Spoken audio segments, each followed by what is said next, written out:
মাঝেরহাট জোকায় বাড়ছে মেট্রোর সংখ্যা বৃদ্ধিতে খুশি সাধারণ যাত্রীরা, ফলে নতুন বা নিত্য যাত্রীদের খানিকটা সুবিধায়। মেট্রোর সংখ্যা বৃদ্ধিতে সাধারণ যাত্রীরা তাদের অনেকটা রিলিফ হবে। যারা নিত্য যাত্রীরা তাদের জন্য অনেকটা স্বস্তি এবং সুখবর। মেট্রোর সংখ্যা বৃদ্ধি হতে চলেছে, ফলে এই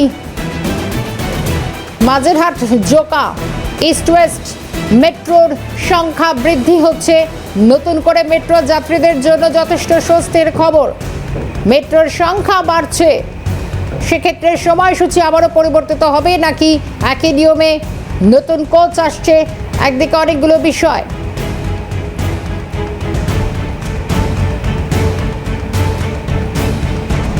যাত্রীদের কতটা সুবিধা হবে সব মিলিয়ে মেট্রোর সংখ্যা বৃদ্ধিতে কি ছবি উঠে আসছে তুলে ধরেছেন অভিরূপা হাজরা। সম্প্রতি জোকা থেকে মাঝেরহাট পর্যন্ত যে মেট্রো চলছিল তার সংখ্যা বৃদ্ধি পেয়েছে। আজ সোমবার থেকে সেই মেট্রোর সংখ্যা বৃদ্ধি পেল, অর্থাৎ সকাল এবং বিকেল দুদিকেই মেট্রোর সংখ্যা বৃদ্ধি পাওয়ায় সময়সীমাও বাড়ানো হলো।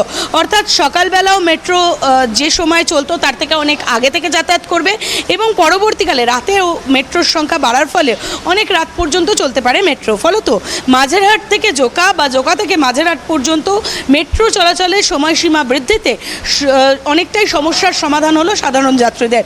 বিশেষ করে মহিলারা মনে করছেন মহিলাদের যাতায়াতের ক্ষেত্রে এই জোকা পর্যন্ত মাঝেরহাট স্টেশনে নামার পর জোকা পর্যন্ত যেতে বা জোকা থেকে মাঝেরহাট আসতে বেশ খানিকটা সমস্যার সম্মুখীন হতে হতো। তাতে এই মেট্রোর সংখ্যা বাড়ায় তাদের খানিকটা সুবিধে হলো বলেই মনে করছেন আমজনতা। ক্যামেরায় সঞ্জীব চক্রবর্তীর সাথে অভিরূপা হাজরা, ক্যালকাটা নিউজ।